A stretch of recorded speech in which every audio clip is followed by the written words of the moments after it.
अस्सलाम वालेकुम स्टूडेंट्स, कैसे हैं आप सब। पिछले क्लास में हमने डिस्कस किया था ऑर्गेनाइजेशनल स्ट्रक्चर को, उसके पर्पसेस को और साथ ही साथ उसकी इंपॉर्टेंस को, सिग्निफिकेंस को। आज इस क्लास में हम डिस्कस करेंगे कि ऑर्गेनाइजेशनल स्ट्रक्चर एक स्ट्रक्चर होता है। किसी भी स्ट्रक्चर को बनाने के लिए कुछ एलिमेंट्स, कुछ कंपोनेंट्स रिक्वायर्ड होते हैं। तो ऑर्गेनाइजेशनल स्ट्रक्चर को बनाने के लिए कौन कौन से एलिमेंट्स रिक्वायर्ड होते हैं आपके पास यहाँ पे लिस्ट दी हुई है। जैसे लिखा हुआ है departmentalization, chain of command, span of control, levels of management, centralization और डिसेंट्रलाइजेशन, वर्क स्पेशलाइजेशन। यहाँ पे इनको पढ़ाने से पहले इनके सामने मैं कुछ चीजें लिखना चाह रहा हूँ। पहले वो मैं लिख लेता हूँ, फिर उसके बाद इन सबको डिस्कस करते हैं। यहाँ पे लिखा हुआ है डिपार्टमेंटलाइजेशन, मैं लिख रहा हूँ डिपार्टमेंटलाइजेशन वर्सेस डिविजन। यानी कि यहाँ पे आपके पास एक कॉन्सेप्ट है डिपार्टमेंटलाइजेशन, तो एक कॉन्सेप्ट आपके पास है डिविजन। आपके पास लिखा हुआ है चेन ऑफ कमांड, तो चेन ऑफ कमांड का एक और नाम होता है जिसको हम कहते हैं लाइन ऑफ अथॉरिटी। इसका एक और नाम होता है जिसे हम कहते हैं हायरार्की। सही है, चेन ऑफ कमांड कह लो, लाइन ऑफ अथॉरिटी कह लो, हायरार्की कह लो। सही है। इसके अगेंस्ट एक और कॉन्सेप्ट आता है जिसको हम कहते हैं लाइन ऑफ रिस्पॉन्सिबिलिटी। सही है। तो ये आपके पास जो है वो हम टॉपिक डिस्कस करेंगे। इसके बाद आपके पास लिखा हुआ है स्पैन ऑफ कंट्रोल, फिर आपके पास लिखा है लेवल्स ऑफ मैनेजमेंट, फिर मैं अगेन यहाँ लिखूंगा वर्सेस लेयर्स ऑफ मैनेजमेंट। ठीक है, levels of management versus layers of management. यहाँ पे लिखा हुआ है वर्क स्पेशलाइजेशन। वर्क स्पेशलाइजेशन का दूसरा जो नाम है वो है डिविजन ऑफ लेबर। अब यहाँ पे ये मैंने आपको जो कुछ और नाम लिखवा दिए हैं, तो जो नाम ऑलरेडी लिखे हुए हैं प्लस जो नाम नहीं लिखे हुए, अब इन सबको डिस्कस कर लेते हैं एक एक करके।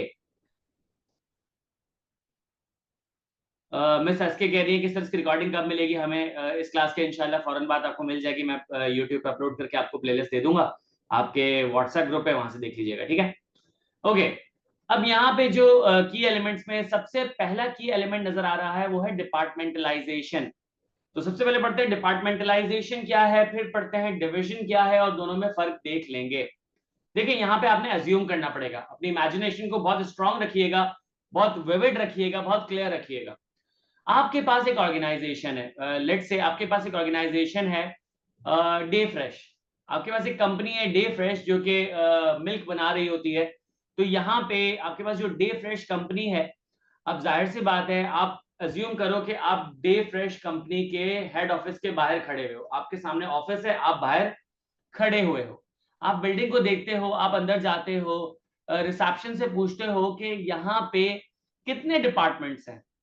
तो रिसेप्शनिस्ट ने कहा कि अगर आप यहां से राइट साइड पे जाते हैं तो आपको फाइनेंस डिपार्टमेंट मिलेगा, मार्केटिंग डिपार्टमेंट मिलेगा, ह्यूमन रिसोर्स डिपार्टमेंट मिलेगा। अगर यहां से आप लेफ्ट साइड पे जाते हैं तो आपको मिलेगा ऑपरेशंस का डिपार्टमेंट, आपको मिलेगा आईटी डिपार्टमेंट, आपको मिलेगा लॉजिस्टिक्स का डिपार्टमेंट, प्रोक्योरमेंट का डिपार्टमेंट, सप्लाई चेन का डिपार्टमेंट। सही है।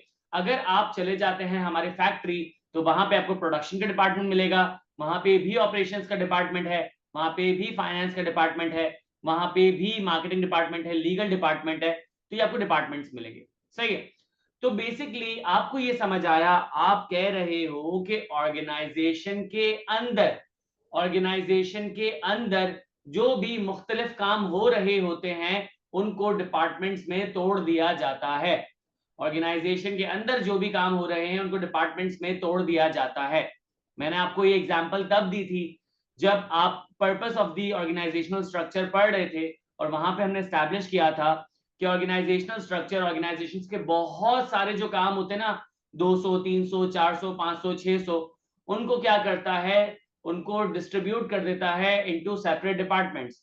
तो डिपार्टमेंट्स की एग्जांपल इस तरीके से है कि एक ही ऑफिस प्रेमिसेस के अंदर, एक ही बिल्डिंग के अंदर क्या होता है, छोटे छोटे डिपार्टमेंट्स बने होते हैं, ऑर्गेनाइजेशन के अंडर ही सारा काम हो रहा होता है। आई होप आपको ये बात समझ आ गई होगी। फिर अब बात करते हैं डिवीजन की। डिवीजन का लिटरली मीनिंग ये होता है कि जब आपकी ऑर्गेनाइजेशन बहुत ज्यादा एक्सपेंड कर जाती है, जब आपकी ऑर्गेनाइजेशन बहुत ज्यादा एक्सपेंड कर जाती है, और अब यहां पे आप क्या कर रहे हो, अंडर वन रूफ सारी चीजों को एक साथ मैनेज नहीं कर पा रहे, कंट्रोल नहीं कर पा रहे, तो यहाँ पे आप क्या करते हो, चीजों को लिटरल सेंस में तोड़ के अलग कर देते हो, चीजों को लिटरल सेंस में तोड़ के अलग कर देते हो, डिविजन बना देते हो, स्ट्रेटेजिक बिजनेस यूनिट्स बना देते हो।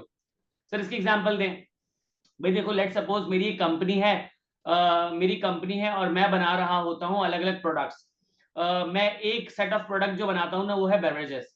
लेट सपोज मैं ब्लैक वाली कोल्ड ड्रिंक बनाता हूँ, व्हाइट वाली कोल्ड ड्रिंक बनाता हूँ, ऑरेंज कोल्ड ड्रिंक बनाता हूँ, या फिर मैं ग्रीन कलर की कोल्ड ड्रिंक बनाता हूँ। तो ये मेरी एक जो प्रोडक्शन जो है वो है बेवरेजेस की। एक मेरी जो प्रोडक्शन है, मैं बनाता हूँ स्नैक्स, जैसे मैं कर्ली वाले जो है स्नैक्स बनाता हूँ, वेवी वाले स्नैक्स बनाता हूँ, सही है, प्लेन वाले चिप्स बनाता हूँ, सही है, मैं पापड़ बना रहा होता हूँ, सही है। दूसरा जो मेरी एक प्रोडक्शन लाइन है, उसमें मैं क्या करता हूँ, जूसेस बनाता हूँ, जैसे कि मैंगो जूस हो गया, ऑरेंज जूस हो गया, एप्पल जूस हो गया, पाइनएप्पल जूस हो गया। और एक मेरी प्रोडक्शन लाइन है, मैं बना रहा होता हूँ मिनरल वाटर, सही है, अलग अलग किस्म का, प्रीमियम क्वालिटी का, लोकल क्वालिटी का। ये मेरी 4 प्रोडक्शन लाइन है। शुरू में जब मैं अपना बिजनेस कर रहा था, तो मेरी एक ही फैक्ट्री में 4 अलग अलग जगहों पे ये प्रोडक्शन चल रही थी। लेकिन अब अल्हम्दुलिल्लाह हुआ ये कि मेरा बिजनेस इतना ग्रो कर चुका है कि अब वक्त आ गया है कि जो मेरे 4 प्रोडक्शन के डिपार्टमेंट है, production department A, production department B, production department C, production department D, अब मेरा बिजनेस इतना ग्रो कर गया है कि मैं अब इनको डिपार्टमेंटलाइजेशन से खत्म करके डिविजन में तोड़ दूंगा। अब मेरी 4 अलग अलग कंपनीज हो जाएंगी, बेवरेजेस की अलग कंपनी, जूसेस की अलग कंपनी, स्नैक्स की अलग कंपनी, और मिनरल वाटर की अलग कंपनी। तो यहाँ पे 4 मेरी छोटी छोटी कंपनीज में लेके चल रहा हूं, और जो मेरा एक्चुअल नाम है वो सिर्फ क्या है, नाम के तौर पे रह गया है। ये जो मैं बात कर रहा हूं ना, मैं आपको बात कर रहा हूँ पेप्सिको की, कि कंपनी का नाम तो पेप्सिको है, लेकिन उसके जो चारों प्रोडक्ट्स हैं इतने मशहूर हो गए, इतने मशहूर हो गए कि उन्होंने सबके डिवीजन बना लिए, कि एक डिवीजन बेवरेजेस का है जिसमें पेप्सी, आपके पास 7 अप वगैरह जैसी कोल्ड ड्रिंक्स बन रही होती है। एक आपके पास डिवीजन है जिसमें आपके पास लेस, लेस, कुरकुरे, सही है, वेवी, ये आपके पास बन रहे होते हैं। एक आपके पास है एक्वाफीना वगैरह, और एक आपके पास है जिसमें आपके पास स्लाइस जूस और बाकी सारे जूसेस बन रहे होते हैं। तो डिवीजन का मतलब ये है कि जब आपकी ऑर्गेनाइजेशन इतनी ग्रो कर जाती है कि जो डिपार्टमेंट सेपरेटली काम कर रहे थे लेकिन अंडर वन रूफ काम कर रहे थे, अब वो सेपरेटली काम करेंगे लेकिन वो अंडर वन रूफ नहीं होंगे, उनकी छतें अलग अलग हो जाएंगी, सही है। अगर मैं इसको बिल्कुल ही लोकल एग्जाम्पल पे ले जाऊं ना, तो यहाँ पे एक आदमी था, उसके 4 बच्चे थे, चारों के अपने अपने रूम थे, तो दिस इज डिपार्टमेंटलाइजेशन। चारों की शादी हो गई, वो अपने अपने रूम में ही रह रहे थे, डिपार्टमेंटलाइजेशन, बच्चे वगैरह हुए, अब उनको जगह कम पड़ना शुरू हो गई, तो चारों भाइयों ने अपना अपना घर ले लिया, क्या हो गया, डिवीजन। डिवीजन का मतलब ये होता है कि अब अंडर वन रूफ काम नहीं होगा, बल्कि सारे कामों को अलग अलग कंपनियों में तोड़ दिया जाएगा। Departmentalisation, division. आई होप आपको ये बात समझ आ गई होगी। सर ये बुक में कहाँ लिखी हुई है? ये यहाँ पे कहीं पे भी नहीं लिखा हुआ, लेकिन यहाँ पे नाम लिखा हुआ है, तो मेरा फर्ज बनता था कि मैं आपको पढ़ा दूं। अब अगला आ रहा है chain of command. Chain of command कह लो, लाइन ऑफ अथॉरिटी कह लो, हायरार्की कह लो, तो ये आपके पास एक कॉन्सेप्ट है, और इसका एक रिवर्स कॉन्सेप्ट है लाइन ऑफ रिस्पॉन्सिबिलिटी। अब चेन ऑफ कमांड नीचे लिखा हुआ है, one of the most basic element of organizational structure, chain of command is exactly what it sounds like। Sir ये लाइन बिल्कुल बेकार है, काट दे इसको। अब नीचे लिखा हुआ है, an unbroken line of authority starts from the top of the organization, goes down till the bottom। कि यहाँ पे आपके पास एक वर्टिकल लाइन होती है, एक वर्टिकल चेन होती है, जिसमें आपके पास रिलेशन होता है बॉस का और एम्प्लॉय का, एम्प्लॉयर का, एम्प्लॉय का, सुपरवाइजर का और सबऑर्डिनेट का। एक सुपरवाइजर है, उसका सबऑर्डिनेट है, उस सबऑर्डिनेट के सबऑर्डिनेट है, उस सबऑर्डिनेट के सबऑर्डिनेट है, उस सबऑर्डिनेट के सबऑर्डिनेट है। This is called chain of command. Sir यहाँ पे लिखा हुआ है unbroken line of authority. Unbroken line of authority का मतलब ये है, ये जो चेन है ना, ये अनब्रोकन चेन है, सही है। इसमें जितनी भी कड़ियां है ना, ये अनब्रोकन है। इसमें आप क्या कर सकते हो, हायरार्की को तोड़ नहीं सकते, हायरार्की को तोड़ नहीं सकते। कि लेट सपोज एक डिपार्टमेंट है जहां पे है director marketing, manager marketing, assistant manager marketing, marketing executive, operations marketing, ये आपके पास कोई 5-6 लोग हैं। अब अगर डायरेक्टर मार्केटिंग ने असिस्टेंट मैनेजर मार्केटिंग से कोई काम कराना है ना, तो वो मैनेजर मार्केटिंग को लूप में लेगा, सही है, वो इस चेन को ब्रेक नहीं कर सकता कि उसने बोला कि मैं डायरेक्टली असिस्टेंट मैनेजर मार्केटिंग से बात कर लूं। नहीं sir, assistant manager marketing report कर रहा है मैनेजर मार्केटिंग को, तो यहाँ पे डायरेक्टर मार्केटिंग ने मैनेजर मार्केटिंग से बात करनी होगी। इसी तरीके से अगर मैनेजर मार्केटिंग ने ऑफिस असिस्टेंट से बात करनी है, तो यहाँ पे ऑफिस असिस्टेंट से बात करने के लिए उसने क्या करना पड़ेगा, अपने नीचे भी सबऑर्डिनेट जितने ना उन सबको लूप में रखना पड़ेगा। तो this is an unbroken line of authority, start from the top of the organization goes down till the bottom. सही है, तो इसको आप कह लो chain of command, line of authority, hierarchy एक ही बात है। इसका रिवर्स कॉन्सेप्ट ये होता है लाइन ऑफ रिस्पॉन्सिबिलिटी। इसको कहेंगे unbroken line of responsibility that starts from the bottom of the organization goes down till the top. अब यहाँ पे हर सबऑर्डिनेट अपने सुपरवाइजर को क्या कर रहा होता है, आंसर कर रहा होता है, रिपोर्ट बैक कर रहा होता है। तो यहाँ पे आप जो सबऑर्डिनेट है उसका एक सुपरवाइजर है, उस सुपरवाइजर का एक सुपरवाइजर है, उस सुपरवाइजर का एक सुपरवाइजर है, उस सुपरवाइजर का एक सुपरवाइजर है।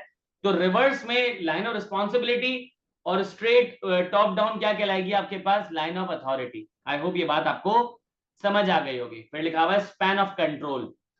स्पैन ऑफ कंट्रोल का मतलब ये होता है कि एक मैनेजर सिंगल हैंडेडली कितने लोगों को मैनेज कर रहा होता है। तो यहाँ पे मैं कह सकता हूं span of control means the number of subordinates a superior can effectively manage is called span of control. अब यहाँ पे देखिए span of control आपके पास आ रहा है। span of control refers to the number of subordinates a superior can effectively manage. एक superior effectively कितने number of subordinates को manage कर रहा होता है is called span of control. सही है, the higher the ratio of subordinates to superior the wider the span of control is. इसकी सिंपल सी बात है, एक मैनेजर है उसके अंडर 4 लोग काम करते हैं, एक मैनेजर उसके अंडर 2 लोग काम करते हैं। तो जिस मैनेजर के अंदर 4 लोग काम कर रहे होंगे ना, उसका स्पैन ऑफ कंट्रोल ज्यादा होगा। तो देखो लिखा हुआ है the higher the ratio of subordinates to superior the wider the span of control is. सही है, आई होप ये बात आपको समझ आ गई होगी। फिर लिखा हुआ है span of control depends on, span of control depend करता है इन कुछ चीजों पे। Managers capabilities, physical and mental limitation. Manager कितना केपेबल है, सही है, उसकी फिजिकल या मेंटल लिमिटेशंस क्या क्या है। देखो आपने कुछ लोगों को देखा होगा, वो बहुत काम होते हैं, बहुत कंपोज होते हैं, बहुत कैलकुलेटेड होते हैं। सही है, वो बहुत एनालिटिकल रीजनिंग उनकी बहुत स्ट्रांग होती है, क्रिटिकली सोचते हैं, पहले सोचते हैं फिर बोलते हैं, थोड़ा सा चीजों को जो है प्लान करके चल रहे होते हैं, डिसीजन मेकिंग उनकी स्ट्रांग होती है। तो ऐसे लोगों को ज्यादा बड़ी मैनेजरियल पोजीशन मिल रही होती है। कुछ लोग होते हैं बहुत शॉर्ट टेम्पर्ड होते हैं, उनके एंगर मैनेजमेंट इश्यूज बहुत होते हैं। इसके अलावा जो है उसके अलावा जो है वो सोच समझने की सलाहियत खो देते कभी कभी। सही है, इमोशनल होते हैं, मेलोड्रामेटिक होते हैं। तो यहाँ पे ऐसे मैनेजर्स को सब जो स्पैन ऑफ कंट्रोल है कंपैरेटिवली उनका कम होता है, या उनको स्पैन ऑफ कंट्रोल दिया ही नहीं जाता। सही है, फिजिकलिटी की बात करें तो आपने देखा होगा कि कुछ मैनेजर्स जो होते हैं वो बहुत वेल सूटेड होते हैं, उनके बाल अच्छे बने हुए होते हैं, उनकी आवाज बहुत अच्छी होती है, उनका अपेयरेंस बहुत परफेक्ट होता है। तो वहां पे लोग उनसे डर रहे होते हैं, वो एक फेयर एक्सर्ट कर रहे होते हैं। ऑन द कॉन्ट्ररी कुछ मैनेजर होते हैं ढीले ढाले पतले दुबले पैंट शर्ट में आते हैं, तो लोग उनका मजाक उड़ा रहे होते हैं। सही है, तो फिजिकलिटी मैटर करती है। नेचर ऑफ मैनेजर्स वर्कलोड, यहाँ पे आपने देखना पड़ेगा कि मैनेजर्स का वर्कलोड क्या है। सही है, अब यहाँ पे अगर मैनेजर खुद ही काम में घिरा पड़ा हुआ है और फंसा हुआ है, तो उसका स्पैन ऑफ कंट्रोल हो जाएगा कम। क्यों? क्योंकि अगर उसको कोई सबऑर्डिनेट दिया भी जाएगा ना, तो उसको काम डेलीगेट करेगा नहीं, काम डेलीगेट करेगा नहीं तो खुद तो बिजी रहेगा, बल्कि उसका जो सबऑर्डिनेट है वो एंजॉय कर रहा होगा, मजे कर रहा होगा। तो जिस मैनेजर का अपना वर्कलोड ज्यादा होता है ना, उसको स्पैन ऑफ कंट्रोल रिड्यूस कर दिया जाता है, और उसका अगर खुद का वर्कलोड कम है तो उसको स्पैन ऑफ कंट्रोल बढ़ा दिया जाता है, ताकि वो तमाम सबऑर्डिनेट को मैनेज कर सके। सही है, nature of work undertaken, how routine it is. सही है, अगर डिपार्टमेंट की रूटीन बहुत टफ है, अगर डिपार्टमेंट में काम बहुत ज्यादा है तो स्पैन ऑफ कंट्रोल ज्यादा होगा, और अगर डिपार्टमेंट का ही काम कम है तो स्पैन ऑफ कंट्रोल कम होगा। सही है, फिर लिखा हुआ है geographical dispersion of subordinates. Geographically subordinates कितने स्कैटर्ड हैं, डिस्पर्स्ड हैं, फैले हुए। जितने ज्यादा ज्योग्राफिकली सबऑर्डिनेट्स डिस्पर्स्ड होंगे ना, उतना स्पैन ऑफ कंट्रोल कम होगा। जितना आपके पास ज्योग्राफिकली कम डिस्पर्स्ड होंगे, कम स्कैटर्ड होंगे ना, उतना स्पैन ऑफ कंट्रोल ज्यादा होगा। मुझे आज तक याद है, when I was in DHSFI university, sorry when I was in trade की। अब ट्रेड की में क्या था कि हमारी टीम्स बनी हुई थी, हमारा एक टीम लीडर था। सही है, उसके अंडर तकरीबन कोई 20 लोग काम करते थे। सर इतना बड़ा स्पैन ऑफ कंट्रोल, पता है क्यों? क्योंकि हम सब साथ बैठते थे, एक ही रॉ में बैठते थे, कि वो बैठता था उसके बराबर में 5 लोग, इस तरफ 5 लोग और पीछे 10 लोग। तो इस तरीके से उसको मीटिंग करनी थी तो अपनी चेयर घुमाता था और वो आवाज लगाता था, हम सब मीटिंग के लिए अपनी चेयर घुमा लेते थे। तो यहाँ पे ज्योग्राफिकली डिस्पर्शन बिल्कुल ना होने के बराबर थी, तो इसलिए स्पैन ऑफ कंट्रोल ज्यादा था। Level of cohesiveness with in the team, cohesiveness का मतलब होता है मेंटल अंडरस्टैंडिंग, म्यूचुअल अंडरस्टैंडिंग, सही है, कि अगर अंडरस्टैंडिंग ज्यादा है, कंपैटिबिलिटी है, सही है, माइंडसेट मैच करते हैं, तो इसका मतलब स्पैन ऑफ कंट्रोल ज्यादा होगा, अदरवाइज रिड्यूस हो जाएगा। ये जो चेन ऑफ कमांड मैंने आपको पढ़ाया, ये जो मैंने आपको स्पैन ऑफ कंट्रोल पढ़ाया, स्पैन ऑफ कंट्रोल के मैंने आपको ये जो बुलेट पॉइंट्स बताया ना, ये बहुत इंपॉर्टेंट है, इसको जरा सही से पढ़िएगा और समझिएगा। फिर आ रहा है levels of management and layers of management. अब लेवल्स ऑफ मैनेजमेंट और लेयर्स ऑफ मैनेजमेंट आपको बुक में डायरेक्टली नहीं मिलेगा, बट मुझे तो पढ़ाना है, सही है। सबसे पहले मैं आपको बताऊंगा लेयर्स ऑफ मैनेजमेंट, जो कि बुक में दिया हुआ ही नहीं है। सबसे पहले मैं आपको बताऊंगा layers of management. Layers of management का मतलब होता है कि आपके पास वर्टिकल डिस्ट्रीब्यूशन होती है एम्प्लॉयज की, वर्टिकल डिस्ट्रीब्यूशन होती है एम्प्लॉयज की, जिसमें आपके पास उनकी अथॉरिटीज और उनकी रिस्पॉन्सिबिलिटीज आ रही होती है। तो मैं कह सकता हूं वर्टिकल अरेंजमेंट या vertical distribution of employees in an organization based on the power and responsibility they carry with them, सही है। vertical distribution या vertical arrangement of employees in an organization based on the power and responsibilities they have, सही है। तो यहाँ पे क्या लाएगा आपके पास layers of management। सिंपल सा एग्जांपल है, मैं आपसे पूछता हूँ कि लेट्स सपोज एक ऑर्गेनाइजेशन है, वहां पे एक सीईओ है, उसके अंडर जो है वाइस प्रेसिडेंट आता है, उसके नीचे आता है सीनियर मैनेजर, उसके नीचे आता है मैनेजर, उसके नीचे आता है असिस्टेंट मैनेजर, उसके नीचे आता है ऑफिस असिस्टेंट, सही है। तो मैंने कहा CEO, vice president, senior manager, manager, assistant manager, और आपके पास आ गया कौन, ऑफिस असिस्टेंट। तो ये आपके पास तकरीबन हो गए कितने, 6 लोग हो गए। 6 लोग हो गए, तो इसका मतलब क्या है, लेयर्स ऑफ मैनेजमेंट है 6। एक ऑर्गेनाइजेशन है, वहां पे आपके पास सीईओ है, डायरेक्टर है, मैनेजर है, ऑफिस असिस्टेंट है। तो यहाँ पे आपके पास लेयर ऑफ मैनेजमेंट हो गया 4। तो वर्टिकल डिस्ट्रीब्यूशन या vertical arrangement of employees based on the power and responsibility they carry in the organization is called layers of management. Levels of management on the contrary पता क्या होता है, summarized vertical distribution of employees based on the power and responsibility they have in the organization. Summarized vertical arrangement of employees based on the power and authority they have in the organization is called levels of management. तो sir इन दोनों की definition में बस एक word का फर्क था, वो था समराइज, सही है। लेयर्स ऑफ मैनेजमेंट आपके पास पूरी लूज लिस्ट होती है, जिसमें आपके पास अगर 10 लोग हैं तो 10 आ रहे होंगे, 20 है तो 20 आ रहे होंगे, 4 है तो 4 आ रहे होंगे, 3 है तो 3 आ रहे होंगे, 2 है तो 2 आ रहे होंगे। लेकिन levels of management of the contrary, यहाँ पे आपके पास जो डिस्ट्रीब्यूशन होती है वो आपके पास डिस्ट्रीब्यूशन होती है समराइज्ड। सर कितनी समरी, समरी ऑफ 3 में आप समराइज करते हो, top management, middle management, lower management, top management, middle management, lower management. तो जो मैंने आपको पहली एग्जांपल दी थी, जिसमें आपके पास सीईओ था, वाइस प्रेसिडेंट था, सीनियर मैनेजर था, मैनेजर था, असिस्टेंट मैनेजर था और ऑफिस असिस्टेंट था, तो यहाँ पे आप चाहते तो समरी बना सकते थे 2 2 2, या आप ऐसे भी कर सकते थे, आपने कहा सर सीईओ और जो वाइस प्रेसिडेंट है वो टॉप में आ जाए, सीनियर मैनेजर, मैनेजर और असिस्टेंट मैनेजर मिडिल में आ जाए, ऑफिस असिस्टेंट जूनियर में आ जाए। आप ऐसे भी कर सकते थे कि सीईओ को आपने टॉप पे रखा, ऑफिस असिस्टेंट को आपने जो है बॉटम में रखा और बाकी 4 को मिडिल में डाल दिया।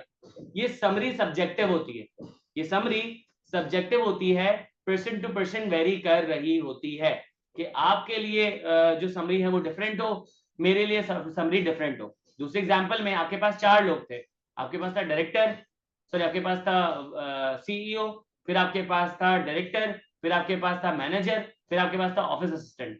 अब यहाँ पे आप ऐसे कर सकते हो कि सीईओ और डायरेक्टर को आपने टॉप पे रख दिया, मैनेजर को आपने रख दिया मिडिल में और ऑफिस असिस्टेंट को रख दिया आपने बॉटम पे। तो it's totally up to you. तो लेवल्स ऑफ मैनेजमेंट और layers of management, I hope आपको समझ आ गया होगा। फिर आते हैं सेंट्रलाइजेशन एंड डिसेंट्रलाइजेशन पे। सेंट्रलाइजेशन और डिसेंट्रलाइजेशन नीचे बुक में लिखा हुआ है, मैं आपको पढ़ा के समझाऊंगा, लेकिन यहाँ पे कॉन्सेप्ट दे रहा हूं। पूछा गया कि व्हाट इज सेंट्रलाइजेशन, जवाब मिला कि अगर ऑर्गेनाइजेशन में डिसीजन मेकिंग जो अथॉरिटी है वो कॉन्सेंट्रेटेड है at a single point, it is called centralization. पूछा गया व्हाट इज सेंट्रलाइजेशन, जवाब मिला कि अगर ऑर्गेनाइजेशन में डिसीजन मेकिंग अथॉरिटी कॉन्सेंट्रेटेड है at a single point, is called centralization. मतलब एक बंदा या एक पॉइंट पे डिसीजन मेकिंग हो रही है, तो दिस इज कॉल्ड सेंट्रलाइजेशन। पूछा गया व्हाट इज डिसेंट्रलाइजेशन, जवाब मिला if the decision making power is spread out, फैला दी गई, ठीक है, तो यहाँ पे जो है कहलाएगा कि डिसेंट्रलाइजेशन। सही है, तो सेंट्रलाइजेशन और डिसेंट्रलाइजेशन के बारे में हम डिटेल में आगे पढ़ेंगे। फिर लास्ट है वर्क स्पेशलाइजेशन या डिवीजन ऑफ लेबर। इसको वर्क स्पेशलाइजेशन कह लो या डिवीजन ऑफ लेबर कह लो। मैं आपको डिवीजन ऑफ लेबर के पॉइंट ऑफ व्यू से समझाता हूं तो वर्क स्पेशलाइजेशन खुद ही समझ आ जाएगा। देखो, आपके पास तीन आपके पास एम्प्लॉयज थे, अब्दुल, बशीर, चौधरी, ABC। आपके पास जो तीन एम्प्लॉयज मौजूद थे, आपने उनको कहा कि भाई तुम मार्केटिंग डिपार्टमेंट के लोग हो, तो एक काम करो कि तुम लोगों ने तीनों ने मार्केटिंग करनी है। सही है, मैंने कहा कि भाई तुम तीनों कॉल्स करो, तुम तीनों SMS चलाओ और तुम तीनों सोशल मीडिया की पोस्ट वगैरह देख लिया करो, अपने हिसाब से कर लो जो भी करना है। सही है, अब यहाँ पे मैंने तीनों को तीनों काम दे दिए हैं, तो मसला क्या होगा? देखो, सबसे पहला मसला ये होगा कि आपके पास काम में एफिशिएंसी नहीं आएगी। सर समझाएं। देखो, 9 घंटे के लिए एम्प्लॉयज आते हैं और प्रोडक्टिवली वो 7 घंटे काम करते हैं, क्योंकि 1 घंटा उनका लंच ब्रेक होता है, बीच में 2-3 नमाज के ब्रेक आ रहे होते हैं, तो प्रोडक्टिवली वो क्या कर रहे होते हैं? 7 घंटे काम कर रहे होते हैं। अब यहाँ पे 7 घंटे काम हो रहा है या नहीं वो देखते हैं। उन्होंने कहा कि यार मैं काम ये करूंगा कि एक बंदे ने इन्हें कहा कि मैं 2 घंटे में कॉल्स करूंगा, 2 घंटे में जो है वो SMS देखूंगा और 3 घंटे में सोशल मीडिया की पोस्ट वगैरह देखा करूंगा। वो सुबह आया, उसने जो है पहले चाय वाय पी, थोड़ा सा वो रिलैक्स हुआ, तो आधा घंटा उसको रिलैक्स होने में लगा, आधा घंटा उसको रिलैक्स होने में लगा, फिर उसने कॉल करना शुरू की, 1.5 घंटे के बाद उसकी कॉल्स खत्म हो गई। अभी वो कॉल्स के रिदम में आया ही था, उसकी कॉल्स खत्म हो गई, फिर उसने SMS करना शुरू किया। अब आधा घंटा उसको जरा अपने आप को रीगैदर करने में लगेंगे। अब रीगैदर करने में आधा घंटा चले गया, उसने SMS करना शुरू किए, SMS किए ही थे, 1.5 घंटा खत्म हो गया, SMS खत्म हो गया। फिर उसने सोशल मीडिया की तरफ गया, सोशल मीडिया में उसने बोला 1 घंटा में जरा देखो कंपेटिटर्स क्या कर रहे हैं। अब 1 घंटा उसने देखा, उसके बाद अभी 2 घंटे में उसने पोस्ट की ही थी, टाइम खत्म हो गया। तो यहाँ पे देखा जाए तो 1.5-1.5-2, तो टोटल प्रोडक्टिविटी है 5 घंटे की, और 2 घंटे की प्रोडक्टिविटी चली गई और 2 घंटे आपने खाने पीने के लगा दिए। तो आप काम करने के लिए आ रहे थे 9 घंटे, आप काम कर सकते थे 7 घंटे, आपने काम किया 5 घंटे, तो एफिशिएंसी हो गई कॉम्प्रोमाइज। ऐसा ही B के साथ हो रहा होगा, ऐसा ही C के साथ हो रहा होगा। सही है सर, एफिशिएंसी कैसे आती कि अगर A जो है वो सिर्फ कॉल्स करे पूरा दिन, B जो है सिर्फ SMS देखे और C जो है सोशल मीडिया देखे। अब A आया, उसने आधा घंटा अपने आप को गैदर किया, चाय वाय पी, उसके बाद उसने कॉल शुरू की, 1.5 घंटे उसने कॉल्स की, अब वो रिदम में आ गया। अब जैसे वो रिदम में आया ना, अब वो कॉल्स करेगा और बेहतर, 1.5 घंटे तक उसकी कॉल्स इतनी कॉन्क्रीट हो रही होगी ना कि उसके पास शायद कोई 10-12 एडमिशन आ जाए। सही है, 1.5 घंटे की कॉल्स तो उसकी खराब होनी ही थी, लेकिन उसके बाद क्या हुआ, और सबसे बड़ी बात, अब उसने काम किया 6.5 घंटे। सही है, उसने 1.5 घंटे और बचा लिए। SMS वाला सुबह आएगा, उसको पता चल जाएगा कि मुझे कहाँ कैसे SMS करना, आधे घंटे उसने डिसाइड किया, 6.5 घंटे उसने SMS किए और उस पर रिस्पॉन्स भी कर रहा है, किसी का रिप्लाई आ गया, उसको रिप्लाई उसको जो ना रिस्पॉन्स कर लिया, एडमिशन में कन्वर्ट कर लिया।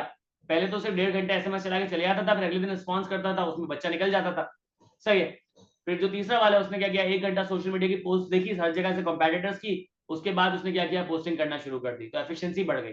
सही है, अगर आप ABC को एक ही काम देते थे ना, तो सिर्फ एफिशिएंसी कॉम्प्रोमाइज नहीं होती, बल्कि पता है एक और चीज होती कि मल्टीप्लिकेशन ऑफ वर्क होता, डुप्लीकेशन ऑफ वर्क होता, ट्रिप्लीकेशन ऑफ वर्क होता। सर कैसे? भाई देखो, A ने सोचा था कि मैं सुबह कॉल करूंगा, B ने सोचा था मैं दोपहर को कॉल करूंगा, C ने सोचा था मैं शाम को कॉल करूंगा। अब लेट सपोज मैं एक क्लाइंट हूं, मुझे A ने कॉल कर दी, दोपहर को मुझे B ने कॉल कर दी, शाम को मुझे C ने कॉल कर दी, रात को मैंने उस इंस्टीट्यूट को ही ब्लॉक कर दिया। क्योंकि यहाँ पे क्या हो सकता है कि एक ही बंदा, एक ही 3 लोग जो ना एक ही बंदे को टारगेट कर रहे हो, वो इरिटेट हो जाएगा। तो इस तरीके से भी हो रहा होता है।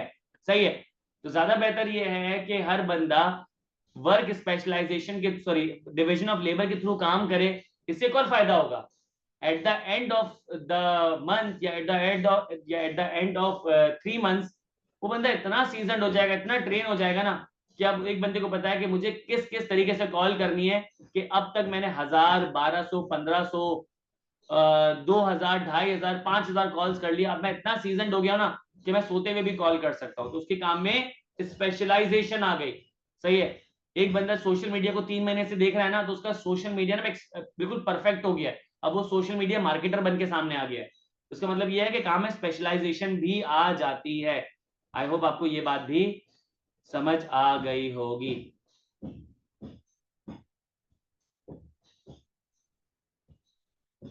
सही है। अब आगे बढ़ते हैं। अब यहाँ पे है सेंट्रलाइजेशन और डिसेंट्रलाइजेशन। सही है, मैंने आपको बताया था कि ये भी मैं रीड करके बढ़ाऊंगा। लिखा है what makes the decision in an organisation.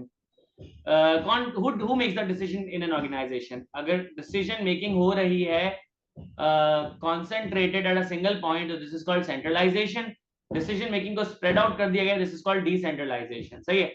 अब सर ये जो सारी बातें हैं ना, ये अगर आप नहीं भी पढ़ो तो कोई मसला नहीं है। पता है क्यों? क्योंकि एडवांटेजेस और डिसएडवांटेजेस में सारी बातें लिखी हुई है। ये एडवांटेजेस, सेंट्रलाइजेशन के एडवांटेजेस और डिसेंट्रलाइजेशन के एडवांटेजेस।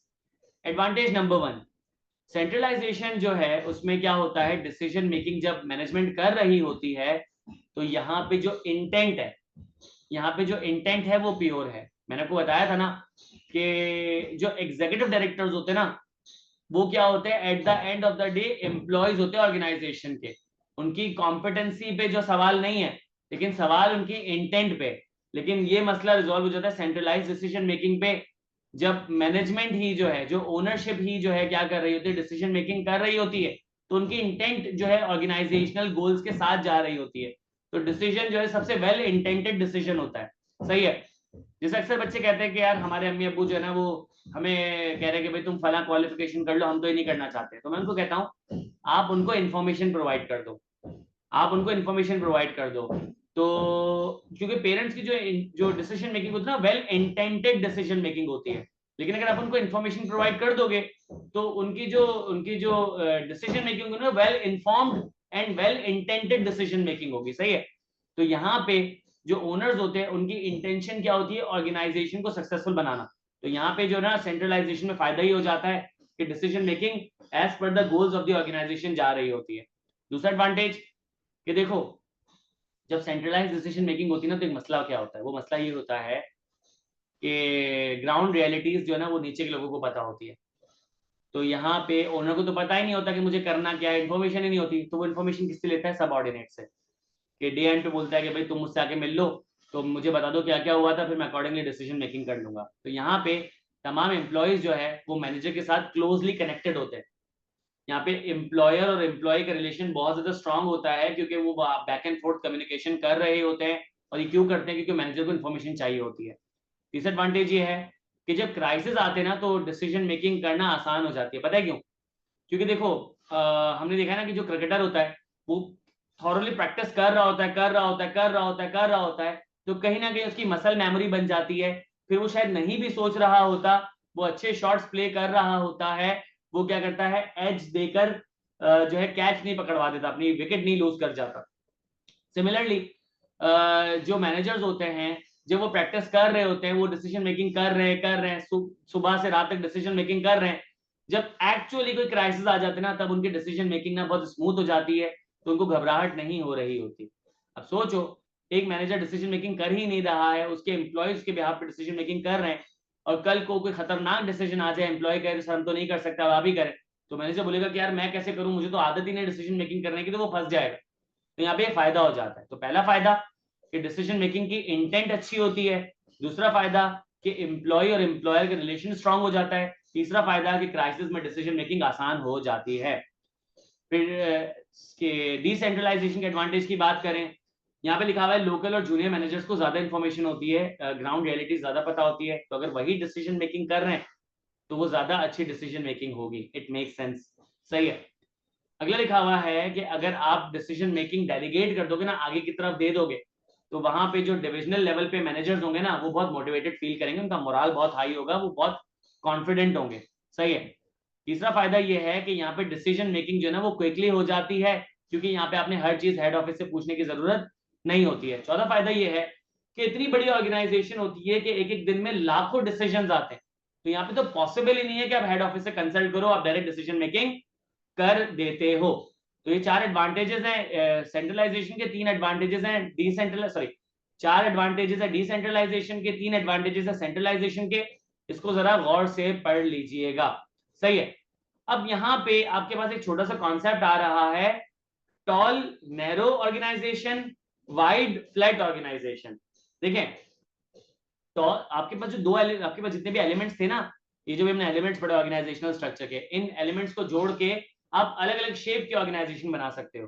तो पहली है टॉल नैरो। सर टॉल क्यों है, खुद सोचो। टॉल इसलिए है क्योंकि यहाँ पे लेयर्स ऑफ मैनेजमेंट ज्यादा होगी। Make sense. आपके पास फ्लैट क्यों है, क्योंकि वहां पे आपके पास लेयर्स ऑफ मैनेजमेंट कम होगी। टॉल क्यों है, लेयर्स ऑफ मैनेजमेंट ज्यादा। फ्लैट क्यों है, क्योंकि आपके पास लेयर्स ऑफ मैनेजमेंट कम है। सही है। नैरो क्यों है, स्पैन ऑफ कंट्रोल कम है। वाइड क्यों है, स्पैन ऑफ कंट्रोल ज्यादा है। तो टॉल नैरो ऑर्गेनाइजेशन में लेयर्स ऑफ मैनेजमेंट ज्यादा होती है, स्पैन ऑफ कंट्रोल कम होता है। वाइड फ्लैट ऑर्गेनाइजेशन में उल्टा चलता है कि यहाँ पे लेयर्स ऑफ मैनेजमेंट कम होती है और स्पैन ऑफ कंट्रोल ज्यादा होता है। And it makes all the sense कि अगर आप लेयर्स बढ़ा रहे हो ना, तो आपने स्पैन ऑफ कंट्रोल कम करना होगा। सर व्हाट इफ मैं लेयर्स भी बढ़ा दूं, स्पैन ऑफ कंट्रोल भी बढ़ा दूं, तो आपके पास एम्प्लॉइज बढ़ जाएंगे, आपके पास नंबर ऑफ एम्प्लॉइज बढ़ जाएंगे। आपके पास नंबर ऑफ एम्प्लॉइज बढ़ जाएंगे तो आपकी ऑर्गेनाइजेशन तो नुकसान में चली जाएगी, क्योंकि आपके पास फजूल की कॉस्ट जा रही होगी सैलरी एक्सपेंस के नाम से। सही है। तो अगर आप लेयर बढ़ा रहे हो तो आपने स्पेंड कम करना पड़ेगा, या अगर आप स्पेंड कम कर रहे हो तो लेयर्स आपने बढ़ानी पड़ेगी। इसी तरीके से अगर आप लेयर्स कम कर रहे हो तो आपने स्पैन ऑफ कंट्रोल बढ़ाना पड़ेगा, और अगर आप स्पैन ऑफ कंट्रोल बढ़ा रहे हो तो आपने लेयर्स ऑफ मैनेजमेंट को कम करना होगा। यही 2 बातें इस पैराग्राफ में लिखी हुई है, प्लीज रीड जरूर कर लीजिएगा। अब एक टॉपिक आ रहा है बेस्ड ऑन द अबव की एलिमेंट्स। अब आपने सारे की एलिमेंट्स पढ़ लिए, देखो लेफ्ट साइड पे लिखे हैं work specialization, departmentalization, management layers. इन्होंने लेयर्स नहीं पढ़ाया, मैंने लेयर्स पढ़ाया है। ठीक है। Span of control, decision making, chain of command, इनको मद्देनजर रखते हुए आपके पास 2 स्ट्रक्चर बनते हैं। एक होता है टॉल, जब मैं कहता हूं टॉल तो ऑटोमेटिकली नैरो हो जाएगा। जब मैं कहता हूं टॉल तो ऑटोमेटिकली क्या हो जाएगा, नैरो। जब मैं कहता हूं फ्लैट तो ऑटोमेटिकली क्या हो जाएगा, वाइड। एग्जांपल दूं, देखें, टॉल नैरो, फ्लैट वाइड, हो गया। तो ये वही ऊपर वाली बात है। अब टॉल नैरो ऑर्गेनाइजेशन को हम प्रॉपर नाम देते हैं। टॉल नैरो ऑर्गेनाइजेशन होती है mechanistic organization. Wide flat organization जो होती है वो कहलाती है ऑर्गेनिक ऑर्गेनाइजेशन। मैकेनिस्टिक वर्ड से क्या समझ आ रहा है कि यहाँ पे ऑर्गेनाइजेशन को मशीन की तरह फिक्स कर दिया गया होगा, इसमें फ्लेक्सिबिलिटी की गुंजाइश ना होने के बराबर है। और ऑर्गेनिक ऑर्गेनाइजेशन में चीजों को कॉन्क्रीट करके नहीं रख दिया जाता है, फिक्स करके नहीं रख दिया जाता है, बल्कि यहाँ पे फ्लेक्सिबिलिटी की गुंजाइश होती है। अब टॉल ऑर्गेनाइजेशन है तो मुझे एक बात बताओ, वहां पे वर्क स्पेशलाइजेशन ज्यादा होगी या कम होगी। सर वहां पे वर्क स्पेशलाइजेशन ज्यादा होगी। पता है क्यों, क्योंकि टॉल ऑर्गेनाइजेशन में आपने क्या किया, चीजों को कॉन्क्रीट करके रख दिया, फिक्स करके रख दिया है। तो यहाँ पे ना इसका काम उसको दे दो, उसका काम इसको दे दो, ऐसा नहीं। जो काम जिसको आता है, जो जिसका एक्सपर्ट है वही करेगा। जैसे कि बांडिया ने कहा था कि इसको कपड़े धोना नहीं, मुझे इसको जूते साफ करने नहीं आते, मुझे आते। तो वहां पे उसने ऑर्गेनिकली, उसने फ्लेक्सिबली क्या कहा कि नहीं नहीं जूते तुम साफ करो तो तुम्हारी प्रैक्टिस हो। और फिर उसने कहा कि कपड़े मुझे बहुत अच्छे से धोने, इसको नहीं आते, मैं सिखा दूंगा। तो यहाँ पे बोला नहीं, कपड़े तुम ही धो ताकि कपड़े फटे नहीं। तो यहाँ पे किसी का काम किसी और को दिया जा सकता है। तो बांडिया के केस में जो ऑर्गेनाइजेशन थी वो थी ऑर्गेनिक ऑर्गेनाइजेशन। वरना होता क्या कि जो जीत है, जो मरावा जीत है, उसको क्या बोलते हैं कि भाई तुम जूते साफ करो क्योंकि तुम्हारी एक्सपर्टीज उसमें है, और बांडिया को कहते हैं भाई कपड़े तुम धो क्योंकि तुम्हारी एक्सपर्टीज उसमें है। वहां पे क्या होता है, वर्क स्पेशलाइजेशन अप्लाई होती, वो होती टॉल ऑर्गेनाइजेशन। तो टॉल ऑर्गेनाइजेशन में फ्लेक्सिबिलिटी ना होने के बराबर होती है, फ्लैट ऑर्गेनाइजेशन में फ्लेक्सिबिलिटी होती है। फिर लिखा हुआ है डिपार्टमेंटलाइजेशन। देखिए डिपार्टमेंटलाइजेशन में अगेन कि जिस डिपार्टमेंट का जो काम है वही करेगा। फ्लैट ऑर्गेनाइजेशन में जिस डिपार्टमेंट का वो काम है वो तो करेगा, लेकिन दूसरे डिपार्टमेंट में थोड़ा बहुत ताका झाकी हो सकती है। तो जो फ्लैट ऑर्गेनाइजेशन है ना, वहां पे डिपार्टमेंटलाइजेशन लूज होती है। टॉल ऑर्गेनाइजेशन में डिपार्टमेंटलाइजेशन रिजिड होती है। सही है। रिजिड का मतलब अगेन रेजिस्ट कर रही होती है, फ्लेक्सिबिलिटी नहीं होती है। फिर लेयर्स टॉल में ज्यादा होती है, बात हमें पता है, और फ्लैट में लेयर्स कम होती है। स्पैन ऑफ कंट्रोल टॉल में कम होता है, फ्लैट में ज्यादा होता है। टॉल ऑर्गेनाइजेशन तो मैंने आपको बताया था, जहां पे फ्लेक्सिबिलिटी की गुंजाइश नहीं है तो डिसीजन मेकिंग कौन कर रहा होगा, head of the organization. Flat में कोई भी कर लेता है, सही है। और चेन ऑफ कमांड जाहिर सी बात है कि लेयर्स ज्यादा है तो चेन ऑफ कमांड ज्यादा किसमें होगी, टॉल में, उसमें शॉर्ट होगी। तो ये सिंपल था। एग्जाम्पल दी हुई है सर, टॉल ऑर्गेनाइजेशन की एग्जाम्पल क्या है आपके पास, आर्म फोर्सेस। आप मिलिट्री, आप नेवी देख लो, आप जो है मिलिट्री देख लो, आप जो है एयरफोर्स देख लो, सही है, आप रेंजर्स देख लो।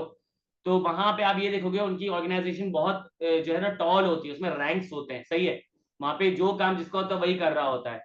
और यूनिवर्सिटी फ्लैट ऑर्गेनाइजेशन की एग्जांपल है, इसकी एग्जांपल आप आईटी स्कूल ऑफ फाइनेंस की ले लो, कि भाई मैं जो है वो टीचर हूँ लेकिन मैं मार्केटिंग भी कर रहा होता हूँ। एक फाइनेंस का बंदा है वो प्रोक्योरमेंट भी देख रहा होता है।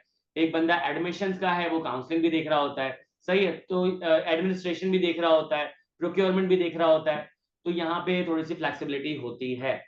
विद दिस आज की क्लास को मैं करता हूँ पॉज, सही है। अब हमारा एक आखिरी टॉपिक रह गया है जो बमुश्किल कोई आधे घंटे का है, टाइप्स ऑफ ऑर्गेनाइजेशनल स्ट्रक्चर। इसके बाद हमारा चैप्टर नंबर 3 कंप्लीट हो जाएगा। आई होप आपको सारी चीजें समझ आ गई हो। अगर कोई सवाल है तो अगले 20 25 30 सेकंड में पूछ लें, अदरवाइज मैं रिकॉर्डिंग आपके जो है वो यूट्यूब पे डाल दूंगा, वो देख लीजिएगा। और फिर इंशाल्लाह जो है इसको आज चैप्टर को कंप्लीट करते हैं अगली क्लास में, और चैप्टर नंबर 4 इंशाल्लाह कल से शुरू करेंगे। कोई सवाल है तो पूछ लें। जबरदस्त। तो मैं ये रिकॉर्डिंग डाल दूंगा, आप लोग रीड जरूर करें, ठीक है। ये मेरी आपसे ब्रदराना एडवाइस है कि जितना रीड करोगे ना उतना इंशाल्लाह तुम्हारा पेपर पास होने के चांसेस बढ़ जाएंगे। जैसे जैसे आगे चलेंगे तो इंशाल्लाह मैं तुम लोगों को BWCS हो गया या फिर इकोनॉमिक्स हो गया उसमें भी गाइड करना शुरू कर दूंगा, ठीक है। कोशिश करूंगा कि जितना मैं अवेलेबल रह सकूँ आप लोगों के लिए रहूँ।